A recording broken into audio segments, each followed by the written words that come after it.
నమస్తే, జర్నలిస్ట్ మీ కేఎంఆర్. రాజకీయ పార్టీలు అధికారంలో ఉన్నప్పుడు ఆ పార్టీలకి కష్టించి పనిచేసే నాయకులకి ఏ పార్టీ అయినా పదవులు కేటాయిస్తారు. అటు వైఎస్ఆర్సీపీ అయినా ఇటు తెలుగుదేశం పార్టీ అయినా. ఆంధ్రప్రదేశ్లో కూటమి ప్రభుత్వం వచ్చి 100 రోజులు దాటింది. మరి 100 రోజుల క్రమంలో రాష్ట్రంలో అనేక మార్పులకు శ్రీకారం చుట్టింది పార్టీ అధిష్టానం. మరి వివిధ నామినేటెడ్ పోస్టుల్లో కొన్ని కీలకమైన పోస్టులు పార్టీలతో సంబంధం లేకుండా ఉన్న వ్యక్తులకు ఇస్తారు. ఎస్సీ కమిషన్ కానీ, అదేవిధంగా మహిళా కమిషన్ కానీ, ఇవి చాలా కీలకమైన పదాలు. మహిళల పట్ల మహిళలకు అన్యాయం జరిగితే వెంటనే మహిళా కమిషను రంగంలో దిగి కఠినంగా వ్యవహరించడం, ప్రభుత్వం పైన అదేవిధంగా మరి న్యాయస్థానాలకు కూడా వీళ్ళ అభిప్రాయాలను తెలియజేసి ఎవరైతే మహిళల్ని ఇబ్బంది పెట్టారో వాళ్ళపైన కఠినంగా శిక్షించేలా మహిళా కమిషన్ బాధ్యత. మరి గత వైఎస్ఆర్సీపీ ప్రభుత్వంలో వైఎస్ఆర్సీపీ కార్యకర్తగా ఉన్న ఒక మహిళా నాయకురాలికి గజ్జల వెంకటలక్ష్మి గారు, మరి ఆమెకు మహిళా కమిషన్ చైర్పర్సన్ ఇచ్చారు గతంలో ఉన్న వైఎస్ఆర్సీపీ ప్రభుత్వం. మరి 24 ఎన్నికల్లో ప్రభుత్వం మారింది. ఆ కమిషన్ చైర్పర్సన్ని స్వచ్ఛందంగా రాజీనామా చేయలేదు. ప్రభుత్వాలు మారినప్పుడు సహజంగా స్వచ్ఛందంగా రాజీనామాలు చేయాలి.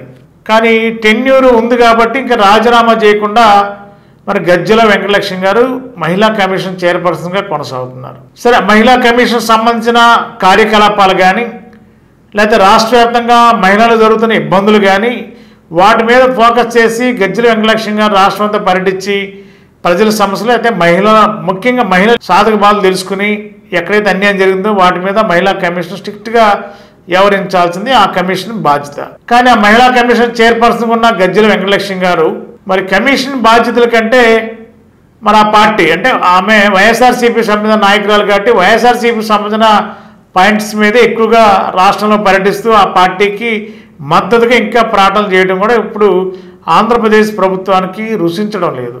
ప్రస్తుతం గజ్జల వెంకటలక్ష్మి గారికి ఉన్న అధికారాలని ఆంధ్రప్రదేశ్ ప్రస్తుత ప్రభుత్వం కోత వేసినట్టు తెలుస్తుంది. మరి ఆమె ఛాంబర్ కానీ పరిసర సిబ్బందిని కానీ కొంత తగ్గించేసి కొన్ని నిబంధనలు మార్చారని కూడా మనకున్న సమాచారం. కాబట్టి ఈ యొక్క కోత ఆవిడకి మహిళా కమిషన్ చైర్పర్సన్ హోదాలో ఉన్న అధికారాలు ఏవైతున్నాయో వాటన్ని కూడా దాదాపుగా తొలగిస్తూ ప్రభుత్వం అధికారికంగా అంటే ప్రస్తుతానికి అనధికారికంగా ఆదేశాలు ఉన్నా ఇవాళ రేపట్లో అధికారికంగా ఆదేశాలు వచ్చే అవకాశం లేకపోలేదు. మరి దాని మీద మహిళా కమిషన్ చైర్పర్సన్ ఉన్న గజ్జల వెంకటలక్ష్మి గారు ఏ విధంగా రియాక్ట్ అవుతారో, మరి ఆ పదవికి రాజీనామా చేస్తారో లేదంటే ఆయన ప్రభుత్వం మీద ఏమైనా ఎదురుదాడి చేసే ప్రయత్నం చేస్తారనేది ప్రస్తుతానికి తెలియదు. కానీ ప్రస్తుతానికి ఆమెకున్న అధికారాలని దాదాపుగా తగ్గిస్తూ నిర్ణయం తీసుకున్నట్టు తెలుస్తుంది.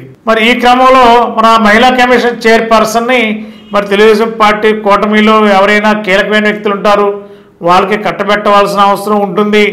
కానీ ఆ కమిషన్కు ఉన్న అధికారాలను బట్టి ఆ యొక్క కార్పొరేషన్ని వెంటనే రద్దు చేయడానికి అవకాశాలు తక్కువగా ఉంటాయి. ఇలాంటి పరిస్థితుల్లో మరి గజ్జల వెంకటలక్ష్మి గారు రాజీనామా చేస్తారా లేదంటే ప్రభుత్వమే ఈ అధికారాలను తొలగించారు కాబట్టి ఆటోమేటిక్గా ఆ చైర్పర్సన్ పదవి నుండి తప్పుకునే అవకాశాలు ఉంటాయా, లేదు అంటే ఇంకేమైనా లీగల్గా కూడా ఏమైనా పోరాడే అవకాశం ఉందా లేదా అనేది మరి 1-2 రోజుల్లోనే క్లారిటీ వచ్చే అవకాశం ఉంది. ఏదేమైనా మహిళా కమిషన్ చైర్పర్సన్ గజ్జల వెంకటలక్ష్మి గారు పదవికి గండం ఉందనేది మాత్రం సుస్పష్టంగా కనిపిస్తుంది. 1989లో విజయ స్కిన్ హాస్పిటల్, 2011లో విజయ లేజర్ సెంటర్, 2016లో విజయ హెయిర్ కేర్ సెంటర్ ప్రారంభించిన ప్రముఖ చర్మ వ్యాధుల నిపుణులు గోల్డ్ మెడలిస్ట్ డాక్టర్ సుబ్బారావు గారి నేతృత్వంలో గత 35 సంవత్సరాలుగా నిరంతరం వైద్య సేవలు అందిస్తున్న ఏకైక అత్యంత ఆధునిక సంస్థ మీ Vijaya hair skin and laser centre. ఏలూరులో మొట్టమొదటిసారిగా అన్ని రకాల పరికరములతో పెట్టిన ఏకైక సంస్థ Vijaya hair skin and laser centre. అనుభవజ్ఞులైన డాక్టర్స్ చే అత్యంత మెరుగైన వైద్య సేవలు అందిస్తున్న సంస్థ. అన్ని రకాల ట్రీట్మెంట్లు, hair, skin, nails, hair transplantation, skin tightening, tattoo removing వంటి అన్నిటికీ కూడా ఏకైక సంస్థ Vijaya hair and laser centre. మా అడ్రస్ శంకరమఠం వీధి, ఆర్ఆర్పేట, ఏలూరు 2.